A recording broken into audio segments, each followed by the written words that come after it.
UPSC crack करने के लिए मेजर टॉपिक्स मैं आज आपको बताती हूँ।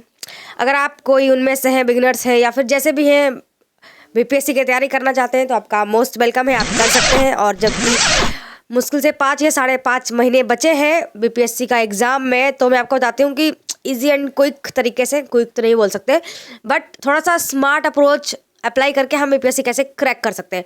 सबसे पहले कुछ सब्जेक्ट हैं उसको उस पर आपको विशेष ध्यान देना पड़ेगा, जैसे कि हिस्ट्री में बहुत सारे क्वेश्चन आते हैं बीपीएससी के। जो भी बच्चे जिन्होंने भी प्रीवियस ईयर क्वेश्चंस देखा हुआ वो सब जानते हैं कि हिस्ट्री कितना बड़ा मेजर रोल प्ले करता है बीपीएससी के लिए।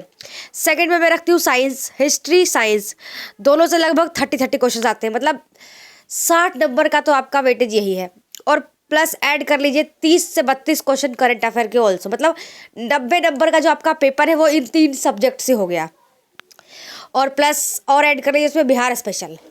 ये 4 पोर्शन आप अच्छे से कर लेते हैं, मतलब ऐसा कि 80 to 90% क्वेश्चन आपके हो ही जाए तो फिर बीपीएससी क्रैक हो जाएगा आसानी से। अगर आप वैसे बच्चे जिनका मैथ और रीजनिंग दोनों अच्छा है तो आपके लिए तो सोने पे बिल्कुल सुहागा हो गया, क्योंकि वो 10 नंबर आपके फोकट के मिल गए। और अगर आप उनमें से नहीं है जो मैथ रीजनिंग में वीक हैं तो उसके लिए आप पॉलिटी और ज्योग्राफी को पकड़ लीजिए। मैं ये नहीं कह रही कि कोई सब्जेक्ट छोड़ देना है या फिर किसी को कर लेना, नहीं। मैं आपको ये बता रही हूँ कि किस सब्जेक्ट पे जो आपकी कमांड है वो बहुत ज़्यादा होनी चाहिए। तो जो सब्जेक्ट है जिस पे आपकी कमांड बहुत ज़्यादा होनी चाहिए वो है history, science, current affair, Bihar special. Math reasoning obvious है, जो भी बिहार का बच्चा होगा मोस्ट ऑफ सबको इतना मैथ हार्ड नहीं लगता है मेरे अकॉर्डिंग। तो पॉलिटी ऐसा क्वेश्चन है जो ज़्यादा हार्ड बीपीएससी पूछती नहीं है। अगर आपने अच्छे से पढ़ा है तो 10 में से आई थिंक 8 क्वेश्चन तो आप टैकल कर ही सकते हैं। क्योंकि मैं अपनी बात लेके चलूँ तो मेरे को पॉलिटी पहले बहुत हार्ड लगती थी, बट मैंने अब अच्छे से कर लिया है तो मुझे उतना हार्ड नहीं लगता है। मे भी आपके साथ भी यही होता हो या फिर कुछ अलग भी होता हो। तो एक ज्योग्राफी हो गया, क्योंकि पिछले साल देखा आपने ज्योग्राफी में बड़े सारे क्वेश्चन आए। और ज्योग्राफी के लिए मुझे लगता नहीं है आपको ज़्यादा इधर उधर कहीं जाने की ज़रूरत है। ज्योग्राफी के लिए आप सिर्फ एनसीईआरटी पर रिलायबल रहिए।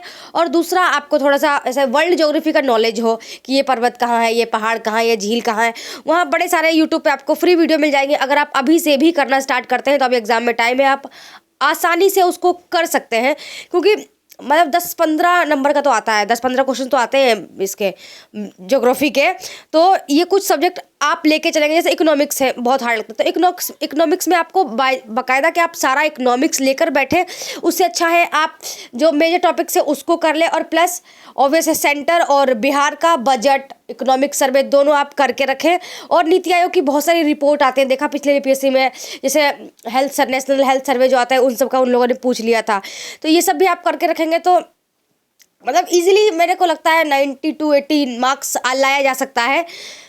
और यही मतलब मेरे ख्याल से तो ये एक अच्छी रणनीति होगी बीपीएससी क्रैक करने के लिए। हालांकि जितना हमारे पास ज़्यादा टाइम है नहीं कि हम सबको एकदम अच्छे से, अगर हम अभी बुक लेकर बैठते हैं और सोचते हैं कि हम सारा अच्छे से करेंगे, एक बार रीडिंग करेंगे, दूसरी बार रीडिंग करेंगे, तीसरी बार में नोट्स बनाएंगे, तो ये आप बहुत बड़ी मिस्टेक करेंगे। क्योंकि आपने देखा है 900 या 800 कुल पन्ने हैं स्पेक्ट्रम में, और जो आपके लिए प्रिपेयर करना बहुत टफ हो जाएगा। तो मेरा तो यही कहना है कि आप कोई स्मार्ट अप्रोच लगाइए। हमें मास्टर्स नहीं करना है, बुकों में पीएचडी नहीं करनी है, हमें सिर्फ बीपीएससी क्रैक करना है, दैट्स इट।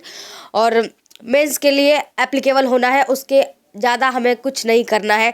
तो इसलिए थोड़ा सेलेक्टेड पढ़िए। सेलेक्टेड इन द सेंस नहीं कि मतलब आपको जो हार्ड लग रहा है आप वो छोड़ देंगे, नहीं। प्रीवियस ईयर क्वेश्चंस देखिए, बहुत सारे यूट्यूब पे वीडियोस हैं जो सर ने टॉपिक्स बता रखे हैं, वो सब देखिए, आपको उससे क्या समझ में आ रहा है। और मैं तो अभी एक बात पे बिल्कुल कायम रहूँगी कि बिल्कुल करंट अफेयर को तो बिल्कुल मत छोड़िए लास्ट के लिए। नो नो नो, ये बहुत ही बड़ी मिस्टेक हो जाएगी। तो ये था एक सिंपल सा मज़ेदार सा स्ट्रेटेजी। आई होप आपको पसंद आया हो। Thanks for watching my video. I hope कि आप सब मेरी वीडियो को लाइक करें, सब्सक्राइब करें।